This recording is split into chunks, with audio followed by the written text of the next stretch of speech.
an agenda in front of us. First of all, to mention the reminder of a declaration of conflict from any who may think they have one. We have the agenda in front of us, committee members, and there are 4 items, 4.1, 5.1, 7.1, 7.2. Motion to adopt the agenda as presented, please. Councillor Seegers, Councillor Wright, all in favor of the agenda as presented? Thank you. Let's go then to the first issue, having no appointments or delegations, correspondence. The letter from Vivian Woodhouse, page 2.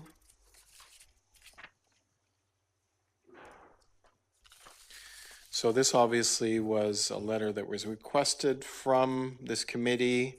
I'm not sure if it was officially requested, but they were encouraged to provide a letter from the strata to accept the responsibility and or potential liability connected with the bollards. So I'm sure the committee sees that. And you'll move receipt, thank you. Seconder in favor of receipt. In favor of receipt, thank you. Yeah, I guess I'll just keep looking this way, right? And thanks. Did staff want to mention anything to this? It's obviously we're just acknowledging receipt of the letter. Did you want to say anything then? Yeah, sure. Yes, staff had discussions with them. We did mention the liability issue as well as the maintenance and the repair of that. We also will be setting up meetings with the people on the Bailey Road bollards coming up shortly. Okay, as per the council resolution. The mention, the verbal mention of the liability on that particular issue, do we send letters to indicate that as well? Is this the Apollo? Yes, correct. We did not send a letter to them. We just requested, had meetings with them and dialogue, and this is what they provided, but they're fully aware of that. They are responsible. They accept ownership of them. Okay, so we have 2 lights on over there. We'll go with whoever's first then. Thank you. Given that they've provided us with this letter, perhaps we should have something on file indicating that we acknowledge it and they acknowledge that they also have liability. Because this just says we accept ownership. Yeah. We need to take it a step further.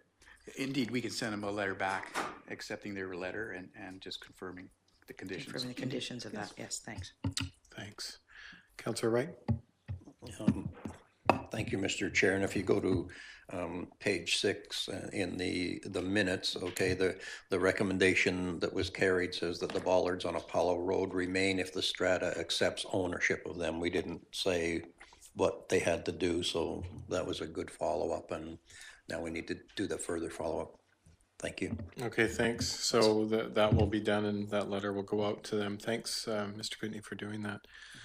Okay, Councillor Shanks? Yeah, I just had a question. I thought personally that there were other bollards within the strata other than Apollo Road.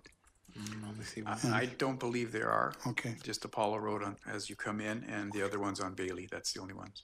Okay, I thought there was one on Kevin's or something like that. I'll have to check that out. Thanks. So when you go up Bailey, I think it is, Apollo's going up to the left, the That's Apollo ones, and right in front of you are the Bailey ones that we're still going to be talking about as far as I know. And that's what you're confirming as well. So not sure which ones you're noticing, but that's all I can see going up. Anybody else has any other notes, they could pass those on. Okay, thanks for that, committee and staff. Let's then move on to committee minutes then that also mention that particular issue. Pages 3 to 9. Thank you, Councillor Seegers. Receipt, seconder, receipt. All in favor of receipt, thank you. And any corrections and or business arising? Councillor Seegers. Thank you. Page 6.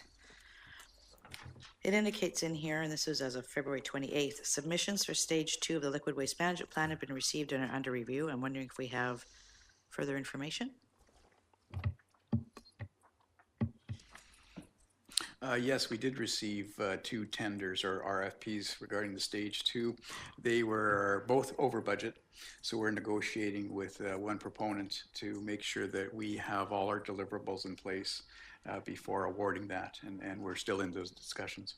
Okay, thank you. Any other questions on those minutes? Okay, thanks, committee. Let's then move on to 7.1.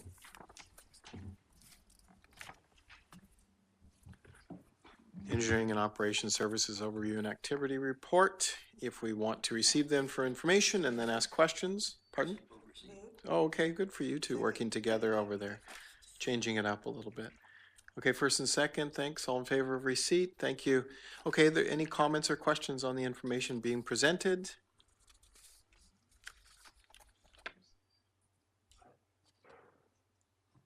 Thanks. I guess we'll go to Councillor Seegers then with questions. Any questions? Thank Councillor you. Seegers. Page 13. Trail Avenue alignment and safety improvements. I know that that was on Friday. And when I came in, there were a few people here. Councillor Wright was here at the time too. I'm just wondering what the turnout was like. We did have a flurry of activity between 4 and 5:30. It kind of petered off, and then it kind of sped up again just before 7. We did get, I believe, 3 comment cards, and one comment card said they want more cookies.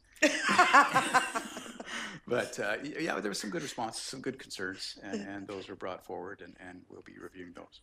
Okay, so did they want more like types of cookies, or had staff eaten them all before they got here?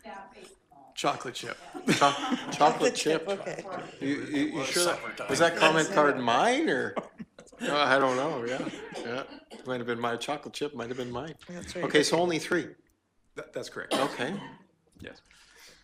They liked what they saw Okay. on how we're proceeding, and they're excited to see this project go ahead. Okay, I have one more at the bottom of the page. Sure. Yeah. Under ongoing, it says troubleshooting membrane filter issues. Just wonder if we have more information on that. Yes, we're receiving many alarms from the filters right now. The current filters that we have are incapable of handling high flows and or high turbidity. So it equates to 11 call-outs a month after hours. That's quite a bit of money. So you're looking at replacing them or figuring out how to deal with it, or? Yes, we're looking at the valving and we're looking at adding more filters. We've already tried increased flushing and increased chemical cleanings, but that doesn't seem to solve the problem. So what we basically have concluded is we need more filters. Okay, thank you very much. Be interesting to see if that has a financial impact on that particular piece. Councillor Wright, did you? 16,000, yeah. Councillor Wright, no? Nothing on the things? Okay, thanks. It's good to see the, pardon? Oh, you do have one? Okay. And that money is in the budget already, isn't it, for 2018? That's that correct? Yes, Yeah. we do have money in the budget to increase the filter complement. Yep, thank you. I believe it's up to 80,000. To 80,000? Yes, to increase that. 80,000. Sorry, I didn't see that 80,000. I was looking at the budget this morning and I only saw 16,000 in there. If we're doing 80,000, I seem to recall that filters, membrane filters, were a DCC item. They were in our DCC bylaw. So if it's that much money, it would be expanding what we're using. So maybe we should look at where the funding is coming from for those as well. Thanks.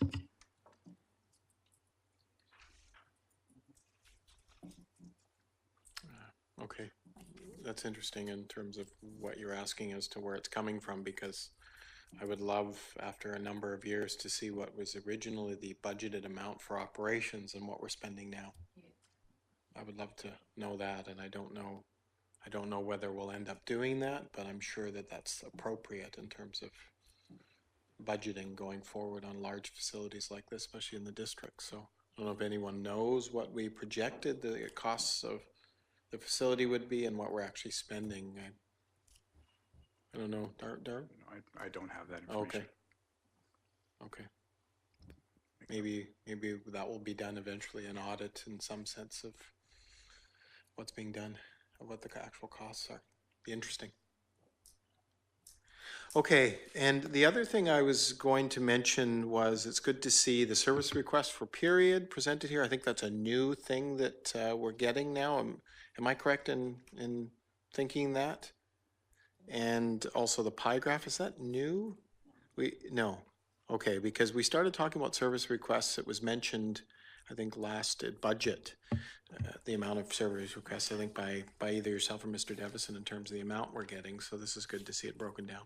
Yeah, this, the pie graph and all that information has been in place since I've started. Yeah, okay. I can't comment on what was in previous. Yeah, I'm looking at, I guess I'm looking at the written stuff then more closely. Councillor Wright. Oh, thank you, Mr. Chair. I'm a little unclear. You asked a question, and I guess, were you looking for a report to come back to committee on the cost of operating the Water Resource Center compared to the projected costs? Is that what you were looking for, or were you just making a comment? Well, I always, when I say stuff like that, I always wonder, I don't know how much work it entails, whether it's just simply finance going into pulling out a couple of reports and looking at the projected amount and what was originally budgeted and what were and actuals. So I just don't know, but I'm interested. I'm interested in seeing, you know, in terms of what actually happens, so that maybe there's some, for going forward for projects, there's some improvements we can make going forward. Where were the mistakes that were made in terms of our estimates, things like that. So yes, I'd like to see that, but I just don't know how much work that is when you just throw out ideas like that. Well, I guess I don't want to leave the administration hanging. If we're anticipating a report, then we need to tell them that we want a report. If we're just making a comment, then there's no report and there's no work for them to do. And I don't want us sitting at this table expecting a report when we haven't put a motion on the table that says we would like a report. So that's why I was just asking for some clarity, if that's what you wanted, so that they were very clear on, and I was clear on what we were asking them to do. Yeah, I can't. So there is no report required. I can't request one without a motion, but maybe in future we will request one, because we'll have more data to work with, and I don't mind putting that in our minds and on our agendas for future. I always want to see what budgeted and actuals are with a lot of things, as I think you do. So, yeah, I know what you're saying, and I threw it out there. Okay, any other questions on the information presented? Okay, then let's move on then to 7.2. Sunshine Coast Regional District Groundwater Task Force information. Now, this was presented to the Regional District Board a couple of weeks ago. I think it's come up before.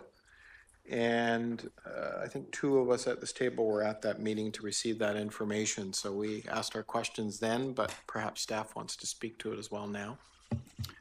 Yes, Adam Bullock and Serge were at this meeting, so I'll ask Adam to present that, please. Oh, okay, great. Okay, there's Adam over there. Welcome, Adam. Thank you.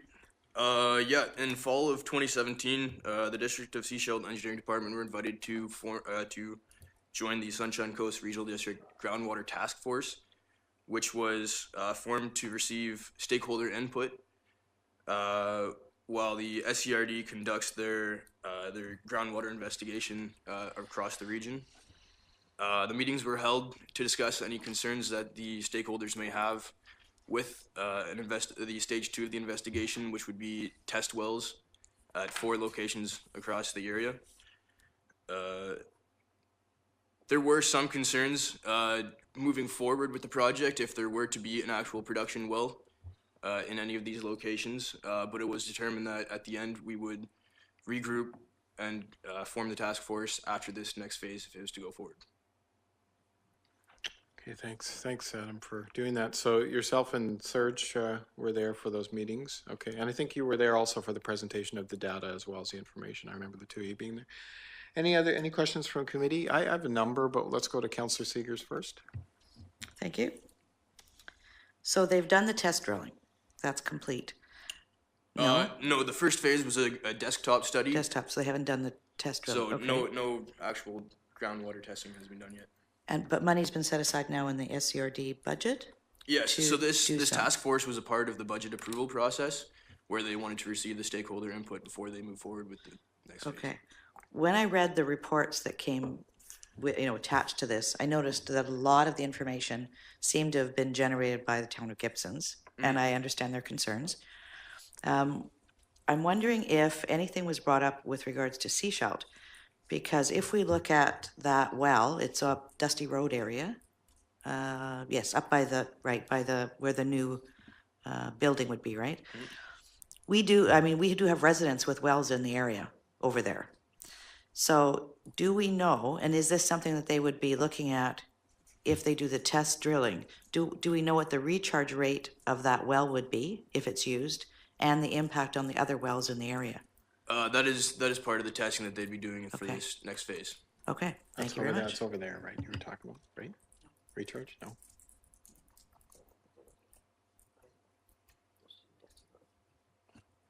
Over there. Yeah. Yeah. Okay. Okay. Maybe.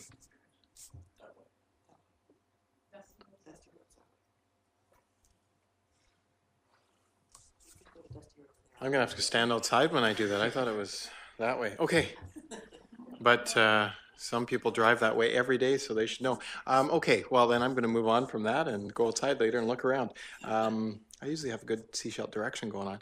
The questions I was going to ask to the two of you then was when I looked at the information that was presented, what I did see was you always look at wells that potentially are available in the Seashelt area because we want to have water sources close to the existing plant, but also a scoping exercise on the availability of water within our community. And I saw the Dusty Road one that we're referring to as low producing, as an example, compared to some of the others. So I had issue with that. But I also wanted to ask the two of you, did you notice the numbers of potential well locations in West Seashelt?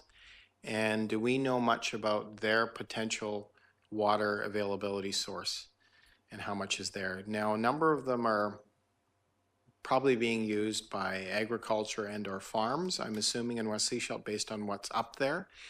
But I did notice a lot of well potential up there, and I'm wondering if there's any idea that we know how much water is up there and how much water is potentially up there. Because throughout the rest of Seashelt, unfortunately, there's not a lot of other wells identified, I think, other than Wilson Creek as well. So I just generally, if you notice to the other wells, what the potential could be for water and where their source of water is from. Is it from the creeks in West Seashelt, or is there some aquifers that we're not all aware of?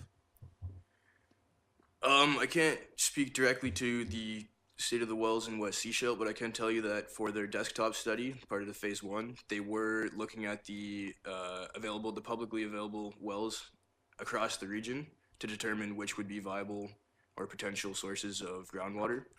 And through their analysis, they determined that the Dusty Road site and the Grey Creek site would be of a greater potential than any other location in Seashelt. Now, I'm not entirely sure what their analysis process was, but this is what was presented in the report in October 2017.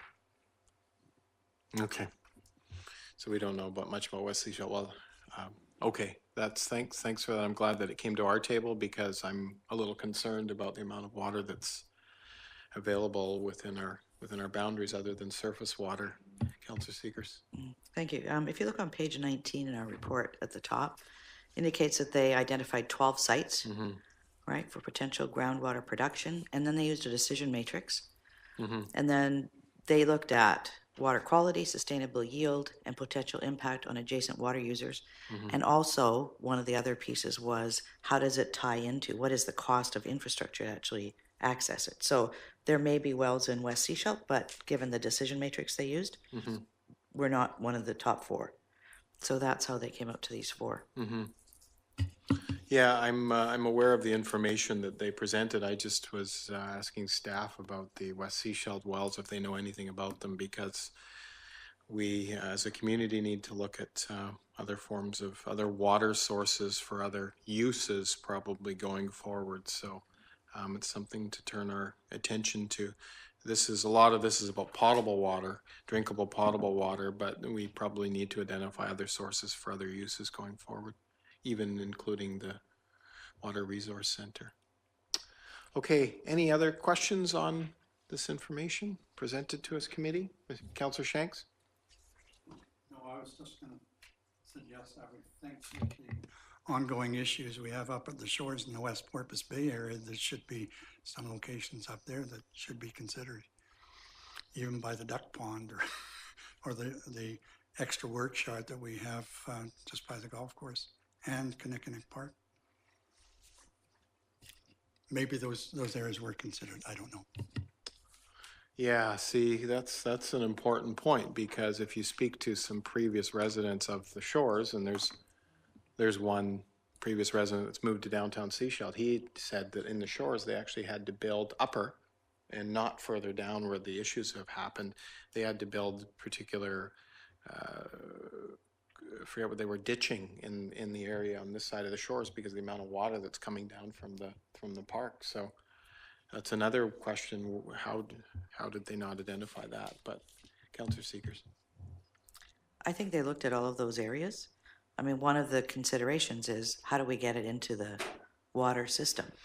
So they tended to look closer to where the water sources could be fed into the water treatment center at this point. I mean, yeah, there's lots of water up here, but then how do we get it over to the, right? So that's one of the pieces of the decision matrix. Yeah, I mean, we've referenced the decision matrix a couple of times, but the problem is going forward for our community, we're going to look at we're going to have to start looking at alternative water sources for other uses. And that's just something that we should be talking about. Okay, any other questions from committee members then? Thanks, Councillor Shanks. Seeing none on this report, and thanks for the two of you for being interested in that subject and being present for that. We will move to adjourn then if there's nothing else on the agenda. Councillor Seegers, Councillor Wright, all in favor? Thank you. Okay, thanks. Thanks, everyone. Adjourn.